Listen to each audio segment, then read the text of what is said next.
Hi everyone, this is Priyanka Bishnoi. Welcomes you all to my YouTube channel. I hope सभी अच्छा कर रहे होंगे, बेहतर कर रहे होंगे। आज थोड़ा कंपनीज एक्ट के बारे में पढ़ेंगे। क्या होता है कंपनीज एक्ट, कौन कौन सी चीज़ें अमेंडमेंट्स की गई हैं, क्या नेचर है कंपनी का और कौन कौन सी तरीके की कंपनीज होती है। So without delay let's get started. सबसे पहले हम बात करेंगे कंपनी की। क्या है कंपनी?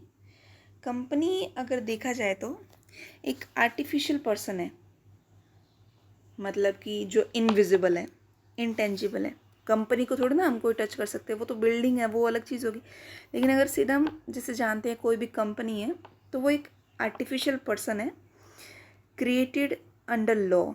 जो कंपनीज एक्ट है उसके अंदर उसको क्रिएट किया जाएगा। डिस्क्रीट लीगल कैपेसिटी है उसकी, या फिर पर्सनैलिटी लगा लो, with perpetual succession and common seal. Perpetual succession का मतलब क्या हुआ कि कंपनी लंबे टाइम तक चलेगी, चाहे कोई भी जो इसके शेयर होल्डर्स लगा लो या पार्टनर्स जो भी है इसके अंदर, वो आए जाए स्टे करें, कुछ भी हो, लेकिन कंपनी लंबे टाइम तक चलेगी।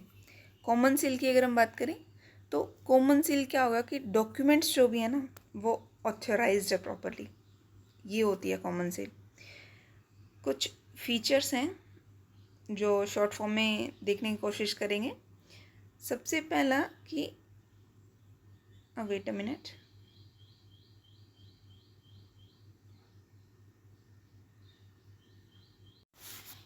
तो फर्स्ट ऑफ ऑल कंपनी क्या है? सेपरेट लीगल एंटिटी है जिसमें बिजनेस, जो इसके ऑनर्स जो है ना, ऑनर्स और कंपनी दोनों अलग अलग तरीके से काम करते हैं। ऑनर की अलग एंटिटी है और कंपनी की अलग एंटिटी है। परपेचुअल सक्सेशन की अगर हम बात करें तो जैसे मैंने पहले बताया, कंपनी लंबे टाइम तक चलेगी, चाहे ऑनर्स का एडमिशन हो, रिटायरमेंट हो, जो भी हो, डेथ हो, जो भी हो, कंपनी चलेगी। लिमिटेड लायबिलिटी, जितना भी उनके शेयर होल्डर्स ने इन्वेस्टमेंट किया है ना, जितना भी इन्वेस्ट किया है उस हिसाब से उनकी लायबिलिटी डिसाइड की जाएगी। Artificial legal person, it means it's created by law. Common seal, documents are properly authorised. जितने भी डॉक्यूमेंट्स हैं कंपनी के वो ऑथराइज्ड माने जाते हैं कि हाँ वो प्रॉपरली ऑथराइज्ड हैं। ठीक है। अब एक्ट की अगर हम बात करें, एक्ट हमें क्या बताता है कंपनीज के बारे में? सबसे पहले एक्ट हमें एक ऐसा तरीका बताता है कि हम रजिस्ट्रेशन कैसे कर सकते हैं, कौन कौन सी रेगुलेशंस हैं, और अगर डिज़ोल्व करना चाहिए कंपनीज को तो उसका डिज़ोल्यूशन कैसे होगा। CSR को मैंडेटरी कर दिया है। CSR अगर हम माना जाए मैंडेटरी कैसे, कि उन कंपनीज़ के लिए जिनकी अगर हम नेट वर्थ की बात करें वो 500 करोड़ से ज़्यादा है नेट वर्थ, और अगर हम उनके टर्नओवर की बात करें तो वो 1000 करोड़ से ज़्यादा है। ठीक है। और अगर नेट प्रॉफिट देखें तो वो क्या है, 5 करोड़ से ज़्यादा है। तो इन कंपनीज को CSR करना पड़ेगा, कॉर्पोरेट सोशल रिस्पॉन्सिबिलिटी के लिए बनाना पड़ेगा। और जो 2% है ना उनका नेटवर्थ का, 2%, वो जो नेट प्रॉफिट का, सॉरी, जो नेट प्रॉफिट का 2% है ना वो CSR पे स्पेंड होना चाहिए। ये बात करी गई है मैंडेटरी CR में। ठीक है। फिर financial and reporting and auditing, अगर हम फाइनेंशियल रिपोर्टिंग और ऑडिटिंग की बात करें तो इसके अंदर एक अथॉरिटी बना दी है, NFRA, financial reporting and auditing के लिए अथॉरिटी बना दी है।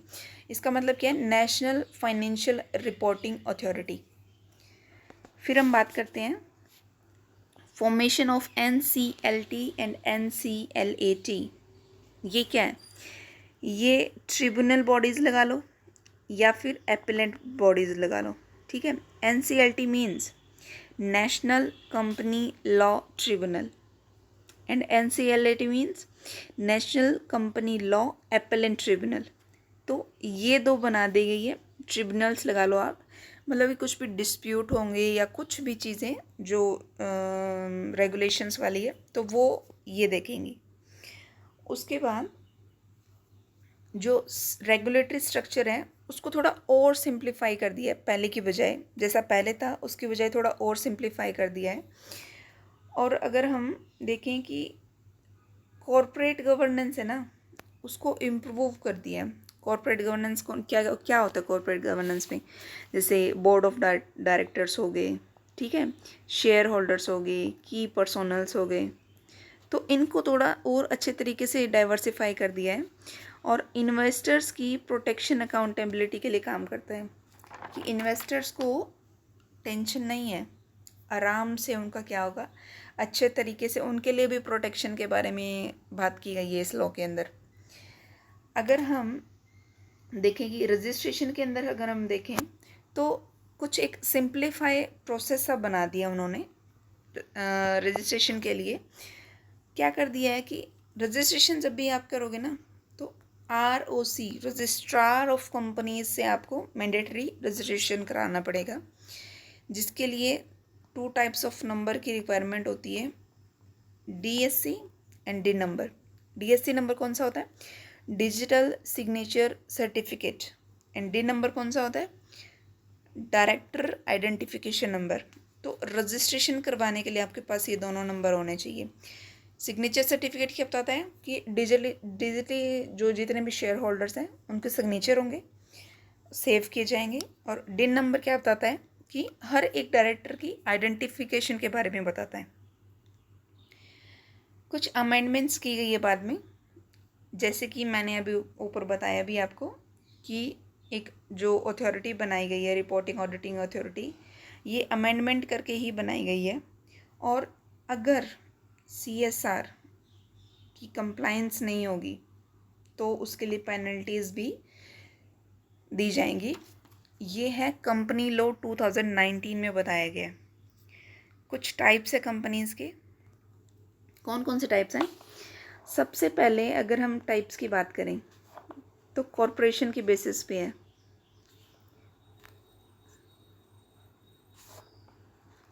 कॉरपोरेशन की बेसिस पे अगर हम देखें क्या हो रहा है ये 1 मिनट। कॉरपोरेशन की बेसिस पे, इन कॉरपोरेशन के बेसिस पे जब हम बनाएंगे चार्टर्ड कंपनी, स्टैच्यूटरी कंपनी या फिर रजिस्टर्ड, डिटेल में पढ़ेंगे आगे हम इनको। लायबिलिटी की बात करें कि कितना उन्होंने इन्वेस्टमेंट किया है उस हिसाब से लायबिलिटी शेयर के थ्रू लिमिटेड है, गारंटी के थ्रू है या फिर लिमिटेड बाय लायबिलिटी है। नंबर ऑफ मेंबर्स, कितने नंबर्स होने चाहिए, private company public company. Control की अगर हम बात करें तो holding company and subsidiary company. और अगर हम बात करें ऑनरशिप की तो government company and non government company, foreign company and 1% company. So देखते हैं एक एक करके टाइप्स को अच्छे से पढ़ते हैं। अगर इनकॉर्पोरेशन की बात करें तो चार्टर्ड कंपनीज कौन सी होती है, वो कंपनी जो रॉयल करेक्टर्स के लिए, रॉयल चार्टर्स के लिए फॉर्म की गई थी, जो रॉयल चार्टर्स थे ना उन्होंने फॉर्म की थी, and no longer exist in India. अभी इंडिया में एग्जिस्ट नहीं करती लेकिन ये फॉर्म की गई थी। स्टैच्यूटरी कंपनीज जो एक्ट ऑफ पार्लियामेंट में या फिर स्टेट लेजिस्लेशन में एस्टेब्लिश्ड हो, वो होती है स्टैच्यूटरी कंपनी। जैसे कि RBI जो है ना वो एक स्टैच्यूटरी कंपनी है। रजिस्टर्ड कंपनी जो कंपनीज एक्ट में रजिस्टर्ड हो। कई बार क्या होते हैं, स्टैच्यूटरी कंपनी और रजिस्टर्ड कंपनीज में क्या हो जाते हैं, कंफ्यूज हो जाते हैं। तो ध्यान रखना, स्टैच्यूटरी वो होती है जो एक्ट ऑफ पार्लियामेंट में हो, और रजिस्टर्ड कौन सी होती है जो एक्ट में रजिस्टर्ड हो, ठीक है। और जो मोस्ट कॉमन बिजनेस एंटिटीज़ है ना वो रजिस्टर्ड कंपनीज है हमारे इंडिया में। नेक्स्ट, लायबिलिटी की अगर हम बात करें तो लिमिटेड बाय शेयर, लायबिलिटीज़ हैं जो हैं वो लिमिटेड बाय शेयर्स हैं। तो क्या होगा, तो लिमिटेड बाय शेयर्स हैं मतलब कि जितना उन्होंने शेयर्स को होल्ड किया है। फॉर एग्जांपल लेके चलते हैं, जैसे कि कोई कंपनी है, शेयर होल्डर्स है कंपनी के पास सिर्फ शेयर्स के लिए लिमिटेड है वो कंपनी, 100 शेयर्स हैं, 10 ईच, ठीक है। तो मैक्सिमम लाइबिलिटीज़ शेयर होल्डर्स की कितनी बनेगी, 1000 बनेगी ना। अगर हर मेंबर ने 6 पेमेंट कर दिया है ईच शेयर के लिए, 6 रुपीज़ की पेमेंट की है, तो रिमेनिंग लाइबिलिटी कितनी रह गई, 4 पर शेयर। तो ये वो है अनपेड वैल्यू ऑफ शेयर्स, ठीक है। अगर हम बात करें कंपनीज लिमिटेड बाय गारंटी, तो गारंटी का मतलब क्या होता है कि specific amount to be paid in case the company is wound up. जब कंपनी बंद होने की बात होती है तो उस टाइम पे जो स्पेसिफिक लाइबिलिटी होगी, जो भी अमाउंट उन्होंने पे किया है वो उस हिसाब से होगी, गारंटी जो उन्होंने दी है। अनलिमिटेड लाइबिलिटी मतलब कि लाइबल फॉर इट्स डेट्स, अगर कंपनी के डेट्स की पेमेंट नहीं की जाएगी तो वो पर्सनली लाइबल होंगे, ठीक है। तुम्हारे खुद के भी सामान बाहर आ जाएंगे, वो होती है companies on the basis of liabilities. अगर हम वैसे थोड़ा सा जैसे अगर हम जानना चाहें कि कंपनीज अगर जैसे शेयर्स के बारे में और गारंटी के बारे में थोड़ा सा और डीप में जाना चाहें, तो ये हो सकता है कि अगर शेयर्स की अगर हम बात करें तो ये प्रॉफिट और नॉन प्रॉफिट दोनों इसका मेन ऑब्जेक्टिव हो सकता है, लेकिन गारंटी है ना, ये सिर्फ नॉन प्रॉफिट के लिए होती है, ठीक है। यहाँ पर जो शेयर्स जो हैं, यहाँ पर interest of shares, transfer of interest नहीं होता है, इसके अंदर ट्रांसफ़र ऑफ इंटरेस्ट नहीं होता है, ठीक है। लेकिन अगर जहाँ पे हम गारंटी की बात करें तो इसके अंदर जो शेयर्स जो है ना वो ट्रांसफ़र कर दिए जाते हैं, मतलब उनका जो रिस्क होगा वो भी ट्रांसफ़र हो जाएगा, ठीक है। ये इनिशियल फंड्स जैसे जो लिमिटेड बाय शेयर्स है ना, ये स्टार्टिंग में फंड्स को क्या करती है, रेज करती है अपने मेंबर से, लेकिन जो गारंटी से है ना, ये अपने इनिशियल फंड्स को रेज नहीं करती, ठीक है, क्योंकि उसके पास में अपनी क्या होती है, शेयर कैपिटल होती है। आया समझ में। चलिए अब हम देखते हैं on the basis of numbers of companies. अब नंबर्स ऑफ कंपनीज के बेसिस पे कौन कौन सी कंपनीज होती हैं, जैसे इसमें हम पढ़ेंगे कि मेंबर्स के बेसिस पे कैसे होता है। सबसे पहले पब्लिक कंपनी। पब्लिक कंपनी की अगर हम बात करें तो पब्लिक कंपनी के अंदर लिमिटेड टू 200 मेंबर्स। 200 मेंबर्स तो हैं मैक्सिमम, मिनिमम कितना है, 2 से 200 मेंबर्स होते हैं इसके अंदर। प्राइवेट कंपनी है ना, सॉरी, हाँ जी, 2 से 200 मेंबर्स प्राइवेट कंपनी की बात कर रहे हैं। ये इनवाइट नहीं करेंगे पब्लिक को शेयर्स को सब्सक्राइब करने के लिए, प्राइवेट लिमिटेड नेम लिखा जाएगा। बोर्ड ऑफ डायरेक्टर्स जो होते हैं ना, इनके अंदर जो बोर्ड्स ऑफ डायरेक्टर्स होते हैं वो मिनिमम 2 होते हैं एंड मैक्सिमम 15 तक पहुंच सकते हैं कोई स्पेशल रिजोल्यूशन पास करके, ठीक है। इनके अंदर क्या होता है कि कोई भी प्राइवेट कंपनीज़ को मिनिमम कैपिटल की रिक्वायरमेंट नहीं होती, जो मिनिमम कैपिटल है उसकी रिक्वायरमेंट नहीं होती। पब्लिक कंपनी क्या होती है, no limit on the number of members, minimum numbers कितने चाहिए, 7, और लास्ट मैक्सिमम नो लिमिट, ठीक है। और अगर हम इसमें बोर्ड ऑफ डायरेक्टर्स की बात करें तो मिनिमम कितने होंगे, बोर्ड ऑफ डायरेक्टर्स मिनिमम होंगे 3, मैक्सिमम 15 हो सकते हैं स्पेशल रिजोल्यूशन पास करके, ठीक है। फिर क्या है कि पब्लिक कंपनी फंड्स को रेज कर सकती है शेयर्स को इशू करके पब्लिक को, ठीक है। इसका एक सेक्शन भी बनाया गया पब्लिक कंपनी के लिए, सेक्शन 271 अंडर कंपनीज एक्ट, ठीक है। क्या होगा कि इसके अंदर पब्लिक कंपनी की अगर हम बात करें तो शेयर्स को फ्रीली ट्रांसफ़र कर सकते हैं, ठीक है।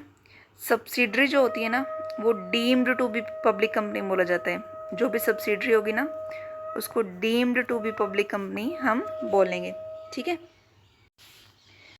Next is on the basis of control. अगर हम कंट्रोल की बात करें तो holding company, subsidiary company. Holding company जिसके पास में दूसरी कंपनी का कंट्रोल है, सब्सिडरी कंपनी जिसको कंट्रोल किया जा रहा है, वो होती है subsidiary company. On the basis of ownership, ownership की अगर हम बात करें तो गवर्नमेंट कंपनी कौन सी कंपनी होती है? वो कंपनी जिसके शेयर्स 51% से ज़्यादा गवर्नमेंट ने ले लिए। सेक्शन 245 में गवर्नमेंट कंपनी बनाई गई है, ठीक है। गवर्नमेंट कंपनी कैसी भी हो सकती है, सेंट्रल भी हो सकती है, स्टेट भी हो सकती है, या फिर सेंट्रल स्टेट दोनों मिलके भी बना सकते हैं, ठीक है। फिर आती है non government company. A company जो प्राइवेट इंडिविजुअल्स बनाते हैं, वो फॉरेन कंपनी सेक्शन 242 में बताई गई है। ये रजिस्ट्रेशन आउटसाइड इंडिया लेकिन ऑपरेट विद इन इंडिया कर रही है, ठीक है। बिजनेस एक्टिविटीज़ जो है वो इंडिया की, वो दूसरे तरीके से की जा रही है और उसका प्लेस ऑफ बिजनेस का है दूसरी जगह। 1% कंपनी, 1% कंपनी में क्या होता है कि इसके अंदर ये सिर्फ फॉलो करता है single individual to run a company limited liability के साथ, ईज ऑफ मैनेजमेंट के साथ, ठीक है। तो वो होती है 1% कंपनी। नेक्स्ट आता है कुछ बाकी कंपनीज भी हैं जो हमें जाननी चाहिए। First of all dormant company. Dormant company की अगर हम बात करें तो डोरमेंट कंपनी, 1 मिनट, जैसे कुछ क्वेश्चंस अटैच किए हैं। First one is which of the following is not a primary objective of companies act 2013। कौन सा नहीं है? कॉर्पोरेट ट्रांसपेरेंसी, हमने बात की है इसकी। तो एथिकल बिजनेस प्रैक्टिसेस, इसकी भी बात की है। Establishing a comprehensive taxation framework, protecting investors right. तो टैक्सेशन की तो हमने इसमें बात ही नहीं की, ये तीनों बातें करी है। So answer is this one. Which section of the companies act 2013 deals with the provision of CSR?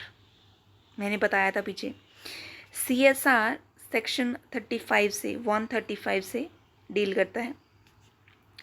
Next one is which tribunal is responsible for resolving corporate disputes in the companies act 2013?